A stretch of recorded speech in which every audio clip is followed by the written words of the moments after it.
नमस्ते मेरे प्यारे दोस्तों, स्वागत है आपका अपना YouTube channel motive happy study पर। हम लोग बिहार एसएससी इंटर लेवल के लिए सब्जेक्ट वाइज जीके जीएस एवं करंट अफेयर की संपूर्ण तैयारी कर रहे हैं। इसी प्लान के तहत डेली सब्जेक्ट वाइज सभी प्रश्नों का डिटेल डिस्कशन के साथ स्टडी करेंगे। फिर हर सप्ताह पढ़े हुए प्रश्नों का टेस्ट के रूप में वीकली रिविज़न करते जाएंगे। इससे आपका जीके जीएस पर ज़बरदस्त कमांड हो जाएगा। तो इसी सीरीज में आज आपका टेस्ट नंबर 2 है और आजकल के एग्ज़ाम में आप सभी को मालूम होना चाहिए कि 80% कम से कम मार्क्स लाना पड़ता है तो आप सफल हो जाते हैं। यानी कि अगर 150 प्रश्न का आपका एग्ज़ाम है तो 80% अगर इसका लाते हैं तो यानी कि 15 से यानी 120 नंबर आप लाते हैं तो आप सफल हो जाते हैं। ठीक है, तो आपका प्रयास रहना चाहिए, क्या आपकी तैयारी रहना चाहिए 90% लाने का। ठीक है, तो इस टेस्ट में 75 प्रश्न है। ठीक है, 75 प्रश्न का अगर 60% निकालिएगा तो आएगा आपका 75 का 80% अगर निकालते हैं तो आएगा 60 आपका। ठीक है, 60 प्रश्न आपको इस टेस्ट में कम से कम सही करना है। ठीक है, और जो रेगुलर क्लास कर रहे हैं वो 90% उनको सही करना है, उनका सही होना चाहिए 90%, यानी कि 67 प्रश्न आपका सही होना चाहिए। ठीक है, तो कम से कम 60 प्रश्न आपका हर हाल में सही होना अति आवश्यक है। ठीक है, तो चलिए शुरू करते हैं और प्रत्येक प्रश्न के लिए हम आपको 5 सेकंड देंगे। आप आंसर लिख लीजिएगा, फिर हम आंसर बताएंगे। ठीक है, तो और लास्ट में कमेंट में ज़रूर बताइएगा कि आपका कितना सही हुआ। ठीक है, चलिए शुरू करते हैं। पहला क्वेश्चन है, निम्नलिखित में से किसने 1935 में संविधान सभा का सुझाव प्रस्तावित किया? यानी कि संविधान सभा का सुझाव किसने दिया था? नेहरू ने, या तो गांधी जी, या तो जेपी नारायण, या तो एम.एन. रॉय। तो इसका आंसर क्या होगा आप लोग लिख लीजिए। ठीक है, तो इसका करेक्ट आंसर है ऑप्शन नंबर 4 है ना, एम.एन. रॉय। संविधान सभा का सुझाव दिया था एम.एन. रॉय ने। नेक्स्ट है, भारत की संविधान सभा की पहली बैठक की अध्यक्षता किसने की थी? संविधान सभा की पहली बैठक की अध्यक्षता किसने किया था? तो डॉक्टर सच्चिदानंद सिन्हा ने किया था ना, सच्चिदानंद सिन्हा ने किया था। और जो लोग नए जुड़े हैं और इनका वीडियो नहीं देखें, ये सभी जो हम लोग डेली क्लास कर रहे हैं, ये सभी प्रश्नों का डिटेल में डिस्कशन कराया हुआ है। ठीक है, जैसे संविधान के बारे में आया तो संविधान से रिलेटेड जितने भी अति महत्वपूर्ण प्रश्न हैं सभी प्रश्नों को बताया हुआ है। ठीक है, पूरे डिटेल डिस्कशन के साथ हम लोग किए हुए हैं। ठीक है, तो जो लोग नए हैं वो लोग वो वीडियो जाकर जरूर देख लीजिएगा, प्लेलिस्ट बना हुआ है। नेक्स्ट क्वेश्चन है, 1773 के विनियमन अधिनियम के दोषों को दूर करने के लिए ब्रिटिश संसद द्वारा पारित किया गया कौन सा अधिनियम है जो ईस्ट इंडिया कंपनी अधिनियम 1784 के नाम से भी जाना जाता है? ठीक है, तो इसका आंसर क्या होगा? इसका करेक्ट आंसर है पिट्स इंडिया एक्ट। नेक्स्ट है, वर्ष 1946 में संविधान बनाने के क्रम में संविधान सभा का सलाहकार किसे नियुक्त किया गया है? तो इसी सलाहकार पूछा जा रहा है कौन है। ठीक है, पीछे क्वेश्चन आया था संविधान सभा का सुझाव किसने दिया, यानी विचार किसने दिया, और यहाँ पर पूछा जा रहा है संविधान सभा का सलाहकार कौन थे। ठीक है, तो 4 ऑप्शन दिया हुआ है।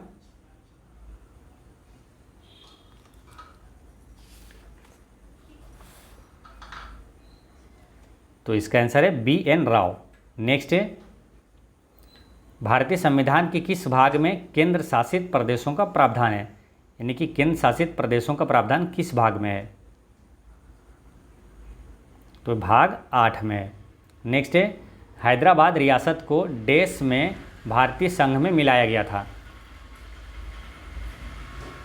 यानी हैदराबाद रियासत को कब भारतीय संघ में मिलाया गया? तो 1948 में मिलाया गया था। नेक्स्ट है, भारतीय संविधान का 15वां भाग यानी कि भाग 15 निम्नलिखित में से किससे संबंधित है?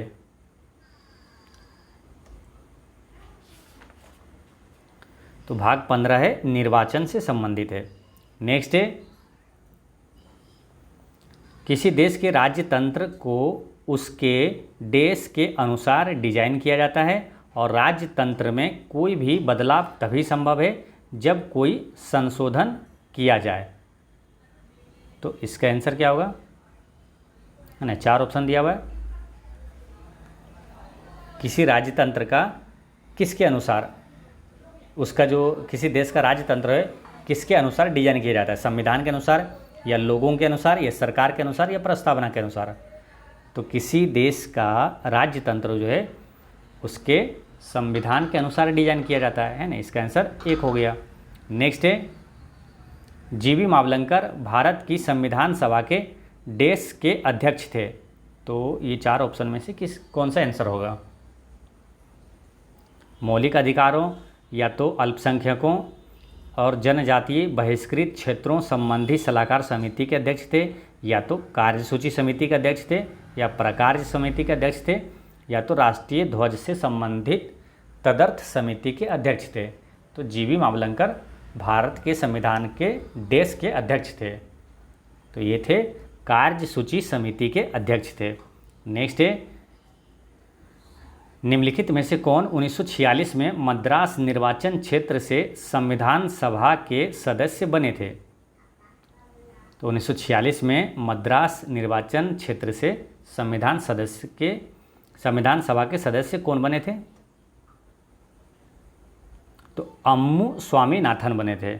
नेक्स्ट है, भारतीय संविधान की प्रस्तावना के प्रारंभिक शब्द देश के संविधान से लिए गए हैं। तो प्रस्तावना के जो प्रारंभिक शब्द है वो कहाँ के संविधान से लिया गया? अमेरिका, या तो सोवियत संघ, या फ्रांस, या आयरलैंड।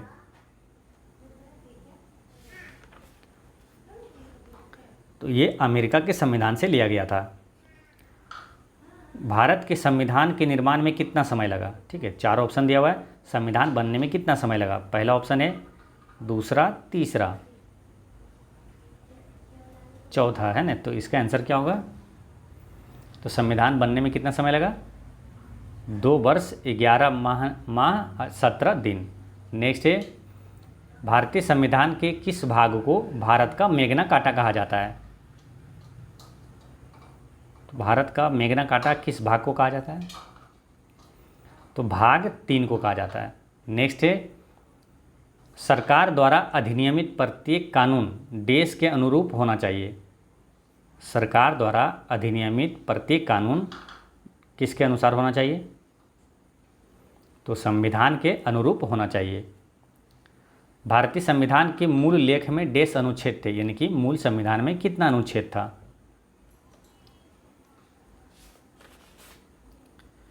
तो 395 अनुच्छेद थे। नेक्स्ट है कि भारतीय संविधान के किस भाग में कल्याणकारी राज्य का विचार है?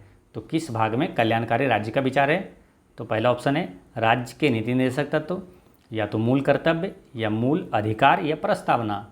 तो राज्य का कल्याणकारी विचार जो है वो किस भाग में है?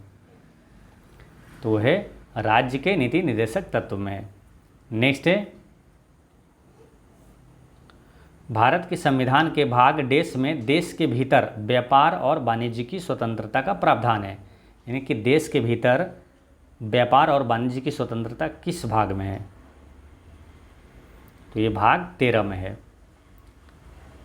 भारत में बाल विवाह निषेध अधिनियम किस वर्ष पारित किया गया था? बाल विवाह निषेध अधिनियम कब पारित हुआ? 1929 में ये पारित हुआ था।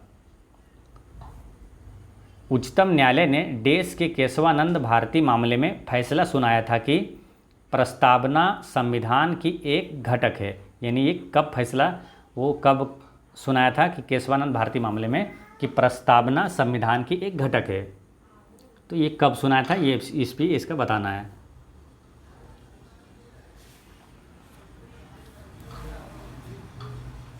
ये 1973 के केशवानंद भारती मामले में सुनाया था। नेक्स्ट है कि भारतीय संविधान की प्रस्तावना में देश किसी व्यक्ति की गरिमा को सुनिश्चित करता है। तो क्या होगा इसका आंसर? स्वतंत्रता, बंधुता, या तो समानता, या तो न्याय। भारतीय संविधान की प्रस्तावना में देश किसी व्यक्ति की गरिमा को सुनिश्चित करता है। तो ये करता है क्या? बंधुता। इसका आंसर हो गया ऑप्शन नंबर 2। भारतीय संविधान में द्विसदन प्रणाली की विशेषता देश के संविधान से ली गई है, यानी कि द्विसदन प्रणाली की विशेषता किस देश से लिया गया है?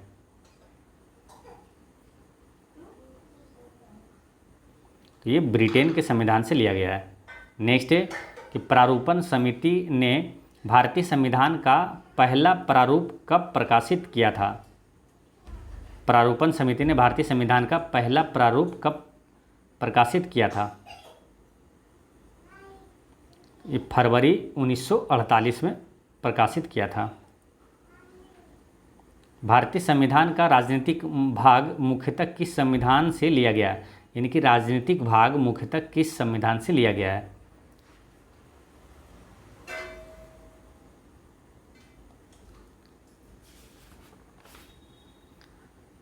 तो ये ब्रिटिश संविधान से लिया गया है। मार्शल लॉ की अवधारणा जो मूल अधिकारों को प्रतिबंधित करती है किस देश से लिए गई है? यानी मार्शल लॉ की अवधारणा ये किस देश से लिया गया है? यूके से, या तो यूएसएसआर से, चीन से, या जापान से। मार्शल लॉ की अवधारणा तो ये लिया गया यूनाइटेड किंगडम से। आंसर हो गया ऑप्शन नंबर 1। नेक्स्ट है टाइप 2, यहाँ स्टार्ट होता है। टोटल क्वेश्चन यहाँ 75 रहेगा सब मिला के, ठीक है। तो यहाँ 24 प्रश्न यहाँ पर हो गया, फिर आगे 51 प्रश्न रहेगा, टोटल 75 हो जाएगा। भारतीय संविधान में मूलभूत अधिकार किस संविधान से लिए गए थे? तो मूलभूत अधिकार यानी कि मौलिक अधिकार ये किस देश से लिया गया है? तो ये अमेरिका से लिया गया है। नेक्स्ट है निम्नलिखित में से कौन सा एक मौलिक कर्तव्य नहीं है? तो ये 4 ऑप्शन दिया हुआ है, इसमें से कौन एक मौलिक कर्तव्य नहीं है? पहला क्या है? संविधान का पालन और राष्ट्रीय ध्वज का सम्मान करना, एकता और भाईचारे को बढ़ावा देना, प्रभुत्व की रक्षा करना और उसे बनाए रखना, सैन्य और शिक्षा के अतिरिक्त सभी उपाधियों का उन्मूलन। यानी ये इसमें से कौन सा है जो कि मौलिक कर्तव्य नहीं है?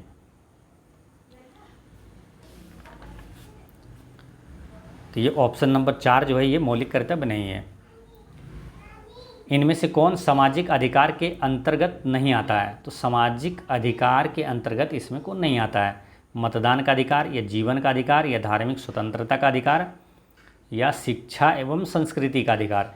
इसमें कौन सामाजिक अधिकार के अंतर्गत नहीं आता है? तो इसमें मतदान का अधिकार जो है ये सामाजिक अधिकार के अंतर्गत नहीं आता है। ये क्या है? राजनीतिक अधिकार है ये। नेक्स्ट है भारत के संविधान के किस भाग में अंतर्राष्ट्रीय शांति और सुरक्षा को बढ़ावा देना वर्णित किया गया है? तो किस भाग में है अंतर्राष्ट्रीय शांति और सुरक्षा को बढ़ावा देना? तो ये है राज्य के नीति निर्देशक सिद्धांत में। भारतीय संविधान के अनुसार निम्नलिखित में से न्यायालय में कौन परिवर्तनीय है?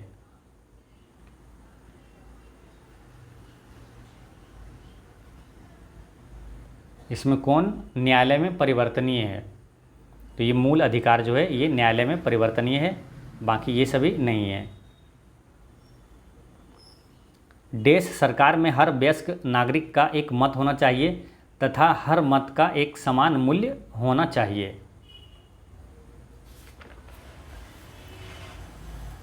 तो किस सरकार में? लोकतांत्रिक या निरंकुश, या तो राजतंत्रवादी, या तो अधिकारवादी। तो लोकतांत्रिक सरकार में हर वयस्क नागरिक का एक मत होना चाहिए तथा हर मत का एक समान मूल्य होना चाहिए। भारतीय नागरिकता निम्नलिखित में से किन तरीकों से प्राप्त की जा सकती है? मतलब कितने तरीकों से? 3, 4, 5 या तो 6। कितने तरीकों से भारतीय नागरिकता प्राप्त की जा सकती है?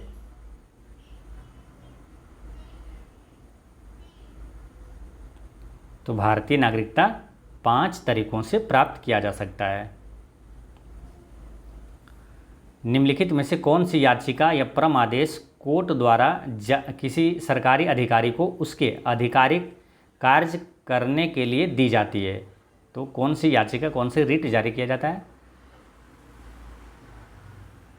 तो वह है परम आदेश। इसमें क्या मिलान करना है? तो पहला में है पहला स्तंभ में है भारतीय नागरिकता को प्राप्त करने का तरीका, भारतीय नागरिकता को अंत करने का तरीका और मूल अधिकार। अब इसमें किस में मैच होगा? वंचित करने पर, विधि के तहत समता तथा विधियों के समान संरक्षण, या तो पंजीकरण से। ठीक है, तो वे किस में मैच होगा? जैसे कि भारतीय नागरिकता को प्राप्त करने का तरीका, ये किस में जाएगा? वंचित करने से, या तो विधि के तहत समता तथा विधियों के समान संरक्षण, या तो पंजीकरण से। ठीक है, इसका एक का लिख लीजिए। फिर क्या है? भारतीय नागरिकता को अंत करने का तरीका क्या है? वंचित करने पर, या तो विधि के समता तथा विधियों के समान संरक्षण, या तो पंजीकरण से। भारतीय नागरिकता को अंत करने का तरीका, तो दो का इसमें से क्या होगा वो लिखिए। फिर है मूल अधिकार। मूल अधिकार किस में आएगा? वंचित करने पर, या तो विधि के तहत समता तथा विधियों के समान संरक्षण, या तो पंजीकरण से। तो इसका आंसर क्या होगा? इसका करेक्ट आंसर हो जाएगा ऑप्शन नंबर 1 होगा, है ना? ऑप्शन नंबर 1 होगा। यानी कि देखिए, भारतीय नागरिकता को प्राप्त करने का तरीका क्या है? वो है पंजीकरण से। ठीक है, प्राप्त करेंगे पंजीकरण से। फिर है भारतीय नागरिकता को अंत करेंगे कैसे? वंचित करने पर अंत किया जा सकता है। और मूल अधिकार जो है ये विधि के तहत समता तथा विधियों के समान संरक्षण, यानी कि 2 का हो जाएगा क्या? अंत करने का हो जाएगा 2 का ए, है ना? और 3 का हो जाएगा मौलिक अधिकार आ जाएगा 3 का बी, विधि के समक्ष जो समता और विधियों के समान संरक्षण, ये मूल अधिकार है। यानी कि 1 का सी, 2 का ए और 3 का बी, यानी इसका आंसर हो गया ऑप्शन नंबर 1। नेक्स्ट है, निम्नलिखित में से क्या भारतीय नागरिकों का मौलिक अधिकार नहीं है? तो इसमें से कौन मौलिक अधिकार नहीं है? तो संपत्ति का अधिकार जो है अब मौलिक अधिकार नहीं है। परम आदेश यानी कि परमादेश यानी याचिका जो है रीच ऑफ मेंडेमस, इसका अर्थ क्या है? तो परम आदेश का अर्थ क्या है? हम आदेश देते हैं या तो किस वारंट द्वारा, या तो आपके पास शरीर होना चाहिए, या तो प्रमाणित होना। परमादेश का मतलब क्या होता है? हम आदेश देते हैं। निम्नलिखित में से कौन सा प्रावधान सही है? तो 4 ऑप्शन दिया हुआ है, इसमें से कौन सही है?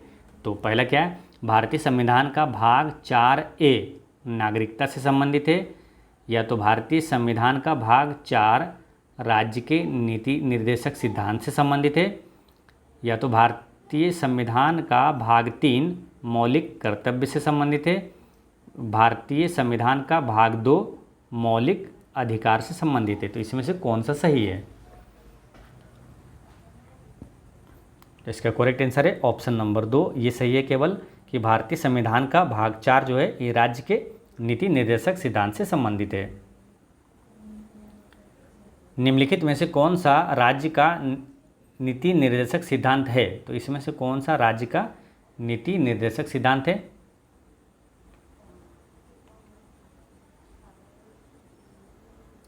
ग्राम पंचायतों का गठन, ये है राज्य का नीति निर्देशक सिद्धांत के अंतर्गत आता है। ये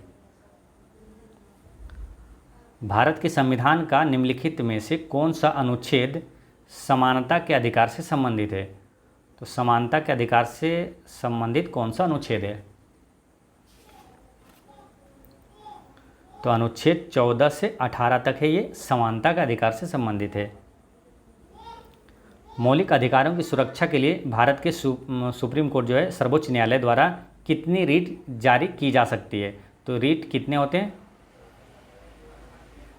तो 5 रीट जारी किया जाता है। नेक्स्ट है, निम्नलिखित में से कौन सा एक मौलिक कर्तव्य नहीं है? तो इसमें से कौन सा एक मौलिक कर्तव्य नहीं है? प्राकृतिक पर्यावरण की रक्षा करना, यह संविधान का पालन करना, चुनाव के दौरान मतदान करना, यह भारत की एकता और अखंडता को बनाए रखना और उसकी रक्षा करना। तो इसमें से मौलिक कर्तव्य कौन सा नहीं है? तो ये जो चुनाव के दौरान मतदान करना, ये मौलिक कर्तव्य के अंतर्गत नहीं आता है। भारतीय संविधान का निम्न में से कौन सा अनुच्छेद अस्पृश्यता को समाप्त करता है? यानी अस्पृश्यता का अंत किस अनुच्छेद में है? अनुच्छेद 17 में है। निम्नलिखित में से कौन सा मूल रूप से एक मौलिक अधिकार था लेकिन 1978 में अनुच्छेद 301 के अनुसार कानूनी अधिकार बना दिया गया था? तो कौन सा इसमें जो कि पहले मौलिक अधिकार था और अब एक कानूनी अधिकार है? तो वो है संपत्ति का अधिकार। भारत में धर्म के अधिकार के बारे में निम्नलिखित में से कौन सा सही नहीं है? तो इसमें से धर्म के अधिकार के बारे में कौन सही नहीं है? ठीक है, तो पहला क्या है, व्यक्ति किसी भी धर्म को चुन सकता है या किसी भी धर्म का पालन न करने का विकल्प चुन सकता है। दूसरा है, प्रत्येक व्यक्ति को धर्म चुनने और उसके अनुरूप आचरण करने की स्वतंत्रता है। ध्यान के देना कि कौन सा धर्म के अधिकार के अंतर्गत नहीं है। ठीक है, फिर तीसरा है, किसी भी धर्म को अपनाने, उसके अनुरूप आचरण करने और प्रचार करने की स्वतंत्रता, या तो जबरन धर्म परिवर्तन की स्वतंत्रता। ये कौन सा इसमें से नहीं है धर्म का अधिकार? तो ये ऑप्शन नंबर 4 ही नहीं होगा कि ये जबरन धर्म परिवर्तन की स्वतंत्रता जो है ये धर्म के अधिकार के अंतर्गत नहीं आएगा। नेक्स्ट है, मौलिक कर्तव्यों के बारे में निम्नलिखित में से कौन सा कथन सही नहीं है? तो मौलिक कर्तव्य के बारे में इसमें से कौन सही नहीं है? पहला क्या है, इसमें इन्हें 42वें संविधान संशोधन अधिनियम 1976 द्वारा शामिल किया गया था।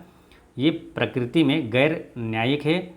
इनका उल्लेख संविधान के अनुच्छेद 51A के अंतर्गत किया गया है। संविधान में इनका समावेश अमेरिकी संविधान से प्रेरित है। तो इसमें कौन सही नहीं है?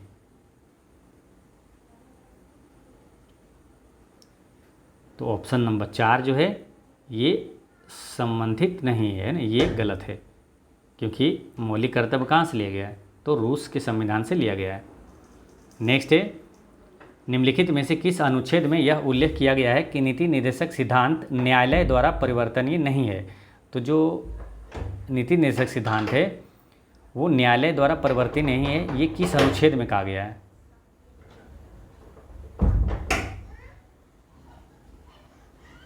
तो ये अनुच्छेद 37 में ये कहा गया है। नेक्स्ट है, मौलिक कर्तव्य देश पर लागू होते हैं। तो मौलिक कर्तव्य किस पर लागू होता है?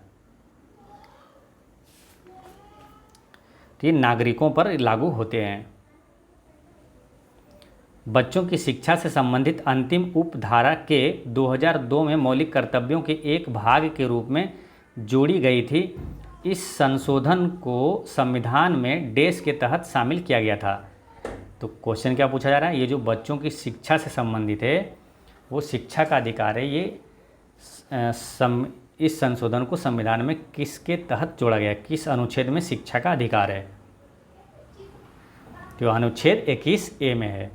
नेक्स्ट है, स्वतंत्रता के अधिकारों में सबसे प्रमुख अधिकार कौन सा है? तो वो है जीवन और व्यक्तिगत स्वतंत्रता का अधिकार। नेक्स्ट है, भारत की देश एकता और अखंडता को बनाए रखना और उसकी रक्षा करना प्रत्येक नागरिक का कर्तव्य है। तो 4 ऑप्शन दिया हुआ है, स्वायत्तता, सत्ता, संप्रभुता या तो गोपनीयता। तो यहाँ पर क्या होगा, भारत की देश एकता और अखंडता को बनाए रखना और उसकी रक्षा करना प्रत्येक नागरिक का कर्तव्य है। तो ये होगा संप्रभुता, है ना। इसका आंसर हो जाएगा ऑप्शन नंबर 3 कि ना कि भारत की संप्रभुता, एकता और अखंडता को बनाए रखना, उसकी रक्षा करना प्रत्येक नागरिक का कर्तव्य है। नेक्स्ट है कि माता पिता या अभिभावक का मौलिक कर्तव्य है कि वह अपने 6 वर्ष से देश के बच्चे या अपने आश्रित जैसा भी मामला हो को शिक्षा का अवसर प्रदान करेगी। तो शिक्षा का अवसर प्रदान करेगी, वो कितने आयु तक का है? 6 से कितने वर्ष तक का है?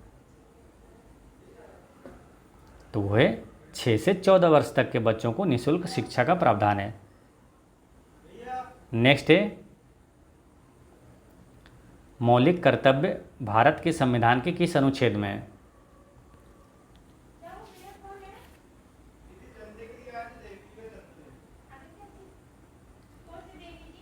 मौलिक कर्तव्य भारत के संविधान के किस अनुच्छेद में है? तो यह अनुच्छेद 51A में है। सार्वजनिक संपत्ति की रक्षा करना और हिंसा को त्यागना भारतीय संविधान में एक देश है। सार्वजनिक संपत्ति की रक्षा करना और हिंसा को त्यागना भारतीय संविधान में क्या है? ये मौलिक कर्तव्य है, या तो सामाजिक नैतिकता है, या मौलिक अधिकार है, या तो राज्य के नीति निर्देशक सिद्धांत है। ये तो सार्वजनिक संपत्ति की रक्षा करना और हिंसा त्यागना ये क्या है? मौलिक कर्तव्य है।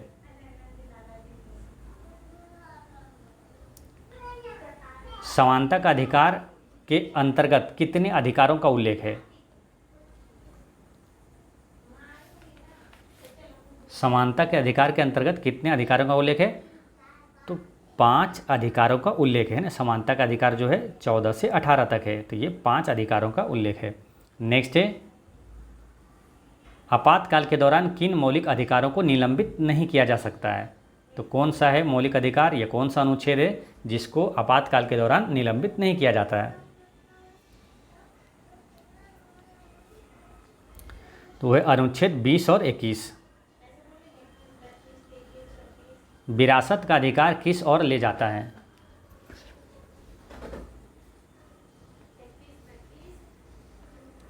विरासत का अधिकार भूमि का विभाजन की ओर ले जाता है। नेक्स्ट है, भारत के संविधान में प्रारंभिक 10 मौलिक कर्तव्यों को कब जोड़ा गया था?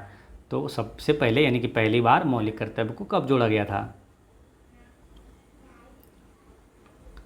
तो ये 42वां संविधान संशोधन 1976 में जोड़ा गया था। नेक्स्ट है,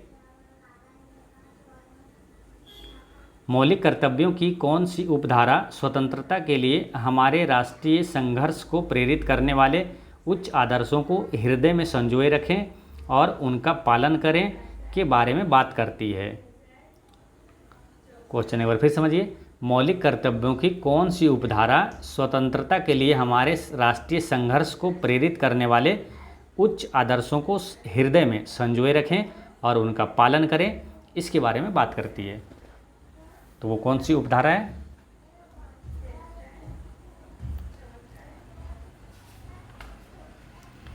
तो वह उपधारा बी है। ठीक है, मौलिक कर्तव्य जो है 51 का ए है, उसका बी में है।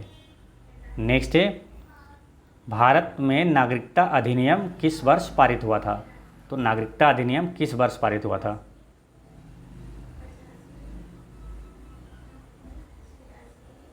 उन्नीस सौ 55 में ये पारित हुआ था। नेक्स्ट है, मार्च 2022 तक उपलब्ध जानकारी के अनुसार भारतीय संविधान में भारतीय नागरिकों के कितने मौलिक कर्तव्य हैं? 2022 तक। ठीक है, तो कितने मौलिक कर्तव्य है?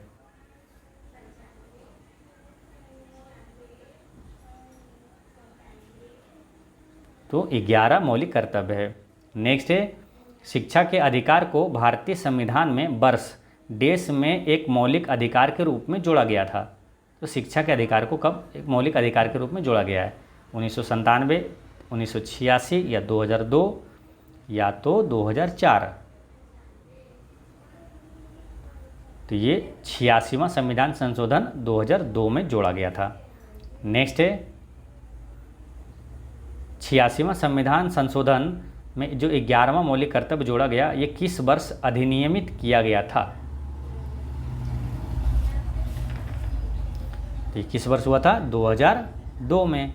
नेक्स्ट है, निम्नलिखित में से कौन सा भारतीय संविधान में उल्लिखित मौलिक कर्तव्य है? तो इसमें से कौन सा मौलिक कर्तव्य है?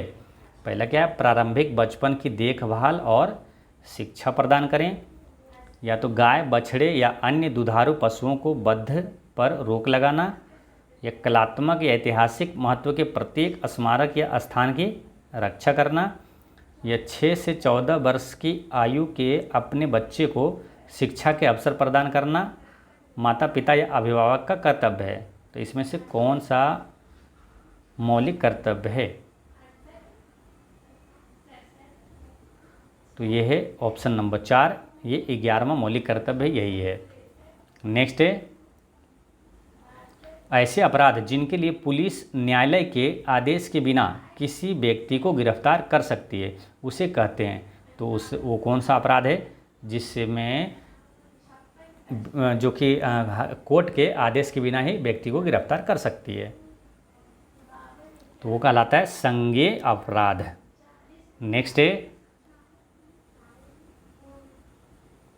भारतीय संविधान के निम्नलिखित में से किस अनुच्छेद में मौलिक कर्तव्य भारत की संप्रभुता, एकता और अखंडता का उल्लेख है?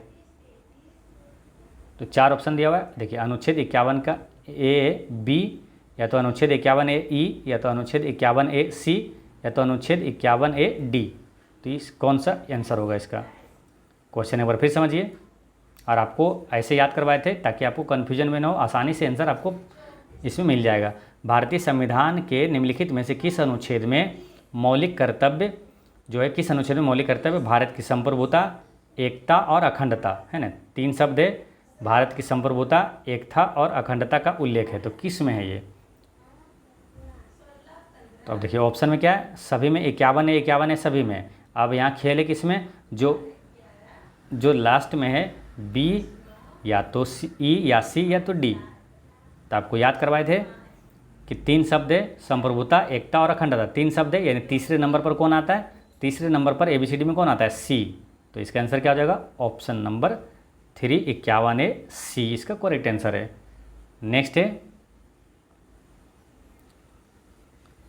राष्ट्रीय ध्वज और राष्ट्रगान का सम्मान प्रत्येक भारतीय नागरिक का क्या है ये? तो ये एक मौलिक कर्तव्य है। नेक्स्ट है, भारतीय संविधान के किस संशोधन ने संपत्ति के अधिकार को मौलिक अधिकार की सूची से हटा दिया गया? यानी किस संविधान संशोधन के तहत संपत्ति के अधिकार को मौलिक अधिकार से हटा दिया गया है? तो कौन सा संविधान संशोधन था? वो था 44वां संविधान संशोधन 1978 में। नेक्स्ट है, भारतीय संविधान का अनुच्छेद 22 निम्नलिखित में से किससे संबंधित है?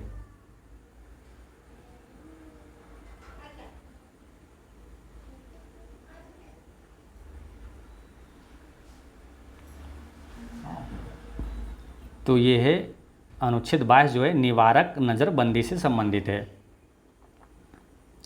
नेक्स्ट है, स्कूल में क्रिसमस, ईद और होली का उत्सव बच्चों को मौलिक कर्तव्यों के बारे में सिखाने का एक उदाहरण है। निम्नलिखित में से कौन सा मौलिक कर्तव्य इस प्रकार के आदर्शों की वकालत करता है? क्वेश्चन एक बार फिर समझिए, स्कूल में जो क्रिसमस, ईद और होली का उत्सव होता है, यानी कि जो उत्सव मनाया जाता है सभी लोग, वो बच्चों को मौलिक कर्तव्यों के बारे में सिखाने का एक उदाहरण है। इनमें से कौन सा मौलिक कर्तव्य इस प्रकार के आदर्शों की वकालत करता है? देश की रक्षा और राष्ट्र सेवा प्रदान करना, या तो वैज्ञानिक सोच विकसित करना, या सार्वजनिक संपत्ति की रक्षा करना और हिंसा को समाप्त करना, या तो सद्भाव और आम भाईचारे की भावना को बढ़ावा देना। तो इसमें कौन सा मौलिक कर्तव्य सूटेबल है इसके अनुसार, है ना? स्कूल में क्रिसमस, ईद, होली का उत्सव जो मनाया जाता है, तो इसमें सबसे सूटेबल कौन सा है? वो है सद्भाव और आम भाईचारे को बढ़ावा देना। भारत में निम्नलिखित में से कौन सा कथन मौलिक कर्तव्यों के संबंध में सही नहीं है? तो मौलिक कर्तव्य के बारे में कौन सा इसमें सही नहीं है?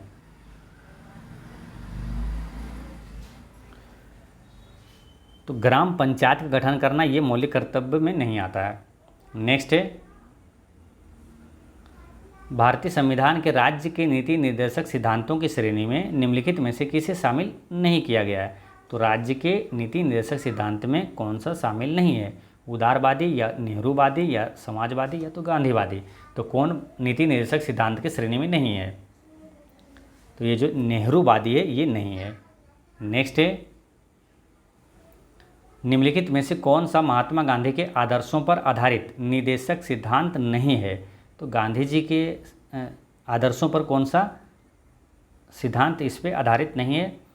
तो ऑप्शन 4 दिया हुआ है कि शहरी क्षेत्रों में औद्योगिकीकरण को बढ़ावा देना, या तो ग्राम पंचायतों का गठन करना, स्वास्थ्य के लिए हानिकारक नशीले पेय और दवाओं पर रोक लगाना, तो ग्रामीण क्षेत्रों में कुटीर उद्योगों को बढ़ावा देना। तो इसमें से कौन सा नहीं है गांधी जी के आदर्शवाद में? तो ये जो शहरी क्षेत्रों में औद्योगिकरण को बढ़ावा देना ये गांधी जी के आदर्श में नहीं है ये। नेक्स्ट है, 86वें संविधान संशोधन अधिनियम 2002 द्वारा निम्नलिखित में से कौन सा मौलिक कर्तव्य भारतीय संविधान में जोड़ा गया था? तो 86वां संविधान संशोधन 2002 में जो 11वां मौलिक कर्तव्य जोड़ा गया था वो कौन सा है?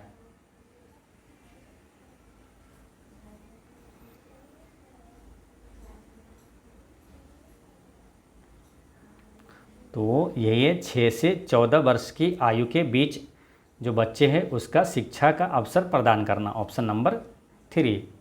नेक्स्ट है, निम्नलिखित में से कौन सा कथन भारतीय संविधान में मूल कर्तव्यों के संबंध में सही नहीं है? तो मूल कर्तव्य के बारे में इसमें कौन सही नहीं है? तो पहला ऑप्शन क्या है? वे हमारी मिश्रित संस्कृति की समृद्ध विरासत को महत्व देने और संरक्षित करने के लिए बने हैं, या तो इन्हें उन महान आदर्शों को संजोने और उनका पालन करने के लिए बनाया गया है जिन्होंने स्वतंत्रता के लिए हमारे राष्ट्रीय संघर्ष को प्रेरित किया, या तो इन्हें वैज्ञानिक सोच, मानवतावाद और अन्वेषण एवं सुधार की भावना विकसित करने के लिए बनाया, या तो इन्हें न्यायोचित प्रकृति का बनाया गया है। तो इसमें कौन सा मौलिक कर्तव्य से संबंधित नहीं है?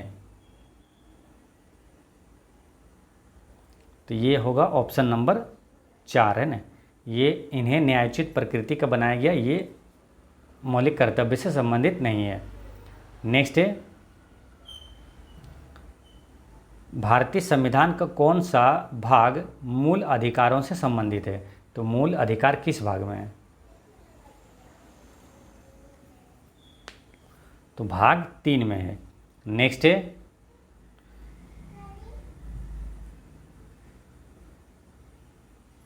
निम्नलिखित में से कौन सा भारत का नागरिक बनने की शर्त के रूप में गलत तरीके से सूचीबद्ध किया गया है?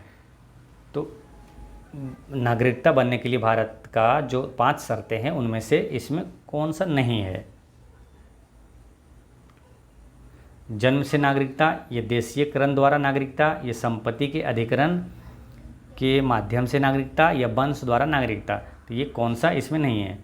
तो ऑप्शन नंबर 3 ये नहीं है, संपत्ति के अधिग्रहण के माध्यम से नागरिकता, ये गलत है। ठीक है, तो इसका आंसर क्या होगा? Option number 3। तो इस तरह से आपका टोटल 75 प्रश्न होता है समाप्त, और आपका कितना सही हो रहा है वो कमेंट में ज़रूर बताइएगा। अगर 60 मार्क्स से कम अगर सही हो रहा है तो आपको विशेष रूप से ध्यान देने की ज़रूरत है, क्योंकि आपके अंदर काफ़ी कमियां हैं, उसको सुधारने की ज़रूरत है, आपको मेहनत करने की ज़रूरत है। ठीक है, तो भी आपकी नौकरी लग सकती है। ठीक है, लापरवाही से नौकरी नहीं लगेगी, क्योंकि तैयारी करने वाले लाखों में हैं, वैकेंसियाँ कुछ 100 या हज़ारों में रहती है। ठीक है, इसलिए आपको सबके साथ चलना है। ठीक है, सबसे आगे चलना है, तब आपकी नौकरी आसानी से लग जाएगी। ठीक है, तो आप मिलते हैं नेक्स्ट वीडियो में। पढ़ते रहें, मुस्कुराते रहें। जय हिंद दोस्तों।